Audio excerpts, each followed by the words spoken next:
ಉರುಳಿ ಬಿದ್ದ ಮರಗಳೆಷ್ಟು, ಕುಸಿದ ಗೋಡೆಗಳೆಷ್ಟು. 2-3 ದಿನಗಳಿಂದ ಸುರಿಯುತ್ತಿರುವ ಮಳೆಗೆ ಬೆಂಗಳೂರಿಗರು ಬೆಚ್ಚಿ ಬಿದ್ದಿದ್ದಾರೆ. ಮಳೆ ನಿಂತರೂ ಅಧಿಕಾರಿಗಳ ನಿರ್ಲಕ್ಷ್ಯದಿಂದಲೇ ಜನರು ನರಳುವಂತಾಗಿದೆ. ಈ ನಡುವೆ ಬೋರಿಂಗ್ ಆಸ್ಪತ್ರೆ ಕಾಂಪೌಂಡ್ ದುರಂತ ಸಂಬಂಧ ಇಬ್ಬರ ತಲೆದಂಡವಾಗಿದೆ.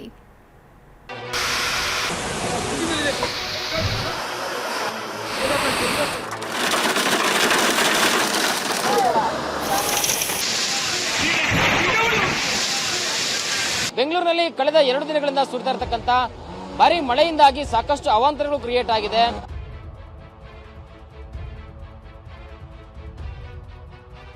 ಎರಡು ದಿನ ಬಳಿಕವೂ ಕೂಡ ರಾಜಧಾನಿ ಜನರಿಗೆ ಗೃಹ ಬಂಧನ ತಪ್ಪಿಲ್ಲ. ನೀವು ನೋಡಬಹುದು ಅಪಾಯದ ಸ್ಥಿತಿಯಲ್ಲಿದೆ. ಜೋರಾದ ಗಾಳಿ ಬಿಟ್ರೆ ಡೆಫಿನೆಟ್ಲಿ ಕೆಳಗೆ ಬೀಳುವಂತ ಸಾಧ್ಯತೆ ಇದೆ. ಬೃಹತ್ ಮರ ಒಂದು ಧರೆಗುರುಳಿರುವಂಥದ್ದು. ಈ ಜಿಬಿಎ ಅಧಿಕಾರಿಗಳು 12 ಗಂಟೆ ಆದ್ರೂ ಸಹ ಇದುವರೆಗೂ ತೆರವು ಮಾಡುವಂತಹ ಕೆಲಸ ಮಾಡಿಲ್ಲ.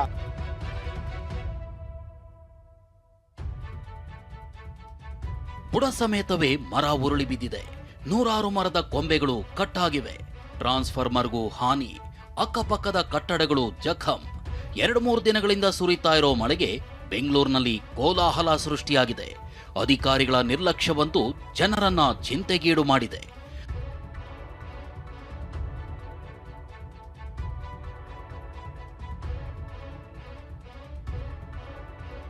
ಮಳೆಗೆ ಧರೆಗುರುಳಿದ 100 ಮರ, 10 ಅವಾಂತರ. ಮರ ಕೊಂಬೆ ತೆರವುಗೊಳಿಸದ ಜಿಬಿಎ, ಜನರ ಹಿಡಿ ಶಾಪ. 2-3 ದಿನಗಳಿಂದ ನಗರದಲ್ಲಿ ಸುರಿಯುತ್ತಿರೋ ಮಳೆಗೆ ರಾಜಧಾನಿ ಕಂಗೆಟ್ಟು ಹೋಗಿದೆ. ದಾರಿಯಲ್ಲೂ ಮಳೆಯಿಂದ ಅವಾಂತರಗಳು ಸೃಷ್ಟಿಯಾಗಿವೆ. ನೆನ್ನೆ ಸುರಿದ ಮಳೆಗೆ ಬೃಹತ್ ಮರ ಬುಡ ಸಮೇತ ಕುಸಿದು ಬಿದ್ದಿದ್ದು ಬಸವನಗುಡಿ ಕತ್ತರಿಗುಪ್ಪೆ ಮುಖ್ಯ ರಸ್ತೆಯೇ ಬಂದಾಗಿದೆ. ಟ್ರಾನ್ಸ್ಫಾರ್ಮರ್ ಮತ್ತು ಕಟ್ಟಡಕ್ಕೂ ಹಾನಿಯಾಗಿದೆ. 100ಕ್ಕೂ ಹೆಚ್ಚು ಮನೆಗಳಿಗೆ ಪವರ್ ಕಟ್ ಆಗಿದೆ. ಬೆಂಗಳೂರಿನ ಬಸವನಗುಡಿಯಿಂದ ಕತ್ತರಿಗುಪ್ಪೆ ಹೋಗ್ತಕ್ಕಂಥ ಮುಖ್ಯ ರಸ್ತೆ ಬಂದಾಗಿದೆ. ಯಾಕಂದ್ರೆ ಬೃಹತ್ ಮರ ಒಂದು ಬುಡ ಸಮೇತ ನೆಲಕ್ಕೆ ಉಳಿತಕ್ಕಂಥ ಪರಿಣಾಮ ಈ ಒಂದು ಅವಾಂತರ ಆಗಿರ್ತಕ್ಕಂಥದ್ದು. ಈ ಒಂದು ಸ್ಥಳ ಏನಿದೆ ಬೆಂಗಳೂರಿನ ಕತ್ತರಿಗುಪ್ಪೆಯಿಂದ ಬಸವನಗುಡಿಗೆ ಸಂಪರ್ಕ ಕಲ್ಪಿಸತಕ್ಕಂಥದ್ದು, ವಿದ್ಯಾಪೀಠ ಸರ್ಕಲ್ ಬಳಿ ಬರ್ತಕ್ಕಂಥದ್ದು. ನೋಡಿ, ಟ್ರಾನ್ಸ್ಫಾರ್ಮರ್ ಮೇಲೆ ಕೂಡ ಒಂದು ಮರ ಬಿದ್ದಿರತಕ್ಕಂಥದ್ದು. ಹೀಗಾಗಿ ಟ್ರಾನ್ಸ್ಫಾರ್ಮರ್ ಕೂಡ ಹಾನಿಯಾಗಿದೆ. ಹೀಗಾಗಿ ಸುತ್ತಮುತ್ತ ಇರತಕ್ಕಂಥ ಮನೆಗಳಿಗೆ ತಾತ್ಕಾಲಿಕವಾಗಿ ವಿದ್ಯುತ್ ಸಂಪರ್ಕ ಕಡಿತ ಆಗಿರ್ತಕ್ಕಂಥದ್ದು. ಇನ್ನು ಒಂದು ಕಟ್ಟಡಕ್ಕೂ ಕೂಡ ಒಂದಷ್ಟು ಹಾನಿಯಾಗಿದೆ ಗಮನಿಸ್ತಾ ಇದ್ದೀರಾ. ರಾಜಾಜಿನಗರದಲ್ಲಿ ಎಲ್ಲೆಂದರಲ್ಲೇ ಮರಗಳು ಮತ್ತು ಕೊಂಬೆಗಳು ಉರುಳಿ ಬಿದ್ದಿವೆ. 500ಕ್ಕೂ ಹೆಚ್ಚು ಕಡೆಗಳಲ್ಲಿ ಮರದ ಕೊಂಬೆ ಬಿದ್ದು ಸಮಸ್ಯೆ ಉಂಟಾಗಿದೆ.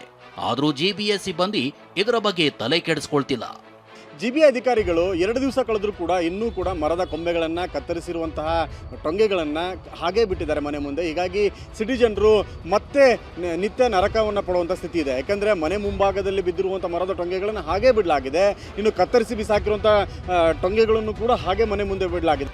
ಮಹಾಲಕ್ಷ್ಮಿ ಲೇಔಟ್ನ ನಾಗಪುರದಲ್ಲಿರುವ ಶ್ರೀರಾಮ ದೇವಸ್ಥಾನದ ಮುಂದೆ ಮರದ ಕೊಂಬೆ ಬಿದ್ದಿದ್ದು 3 ದಿನವಾದರೂ ಜಿಬಿಎ ಎಚ್ಚೆತ್ತುಕೊಂಡಿಲ್ಲ.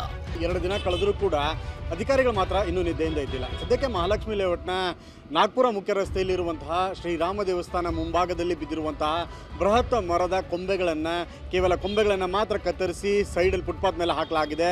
ಅರ್ಧದಷ್ಟು ರಸ್ತೆಯನ್ನು ಕೂಡ ಆಕ್ರಮಿಸಿಕೊಂಡಿರುವಂಥದ್ದು. ದೇವಸ್ಥಾನ ಒಳ ಹೋಗೋದಕ್ಕೆ ಬರೋದಕ್ಕೂ ಕೂಡ ಭಕ್ತಾದಿಗಳು ಪರದಾಡುವಂಥ ಸ್ಥಿತಿ ಇದೆ. ಬಸವೇಶ್ವರ ನಗರದ 6ನೇ ಮುಖ್ಯ ರಸ್ತೆಯಲ್ಲಿ ಮನೆಯೊಳಗೆ ಬೃಹತ್ ಮರದ ಕೊಂಬೆ ಬಿದ್ದರೂ ಜಿಬಿಎ ಅಧಿಕಾರಿಗಳು ತೆರವುಗೊಳಿಸದೆ ನಿರ್ಲಕ್ಷ್ಯ ವಹಿಸಿದ್ದಾರೆ. ಮೇಲೆ ಟೆರೆಸ್ಗೆ ಹೋಗೋದಕ್ಕೆ ಆಗದಿರುವಷ್ಟು ಮಟ್ಟಿಗೆ ಮರ ಸಂಪೂರ್ಣವಾಗಿ ಈಗ ಬೃಹದಾಕಾರದ ಮರ ಮನೆ ಮೇಲೆ ವಾಲಿ ಸಾಕಷ್ಟು ಸಮಸ್ಯೆಗಳಾಗಿದೆ. ಆದರೆ ಇದನ್ನು ಇನ್ನೂ ಕೂಡ ತೆರವು ಮಾಡುವಂಥ ಕೆಲಸವನ್ನು ಪಾಲಿಕೆ ಅಧಿಕಾರಿಗಳಾಗಲಿ ಅಥವಾ ಅರಣ್ಯ ಇಲಾಖೆ ಕೂಡ ಮುಂದಾಗಿಲ್ಲ. ಬಿಟಿಎಂ ಲೇಔಟ್ ರಸ್ತೆಯ ಮುಕ್ಕಾಲು ಭಾಗ ಮರಗಳೇ ಬಿದ್ದಿವೆ. ಬಿಟಿಎಂ ಲೇಔಟ್ನಿಂದ ಬನ್ನೇರುಘಟ್ಟ ರಸ್ತೆಗೆ ಸಂಪರ್ಕ ಕಲ್ಪಿಸುವ ಮುಖ್ಯ ರಸ್ತೆಯಲ್ಲಿ ಸವಾರರು ಹೈರಾಣಾಗಿದ್ದಾರೆ. ಮರ ತೆರವುಗೊಳಿಸದ ಜಿಬಿಎ, ಸವಾರರಿಗೆ ಸಂಕಟ. ಬೆಂಗಳೂರಿನಲ್ಲಿ ಮಳೆ ಅವಾಂತರಗಳ ಬಳಿಕ ಎಚ್ಚೆತ್ತ ಡಿಸಿಎಂ ಡಿಕೆ ಶಿವಕುಮಾರ್ ಈಗಾಗಲೇ ಜಿಬಿಎ ಅಧಿಕಾರಿಗಳ ಜೊತೆ ಸಭೆ ನಡೆಸಿದ್ರು. ಮರ ಹಾಗೂ ಕೊಂಬೆಗಳನ್ನು ತೆರವುಗೊಳಿಸಲು ಸೂಚಿಸಿದ್ದೀನಿ, ತೆರವುಗೊಳಿಸದೇ ಇದ್ರೆ ಕ್ರಮ ಕೈಗೊಳ್ಳೋದಾಗಿ ಎಚ್ಚರಿಸಿದ್ದಾರೆ. ಏನ್ ಬೇಕೋ ಅದಕ್ಕೆಲ್ಲ ಸಿದ್ಧತೆ ಮಾಡ್ಕೊಂಡಿದೀವಿ. ಎಲ್ಲ ರಂಬೆಗಳೆಲ್ಲ ಕಟ್ ಮಾಡಕ್ಕೆ ಹೇಳಿದ್ದೀನಿ.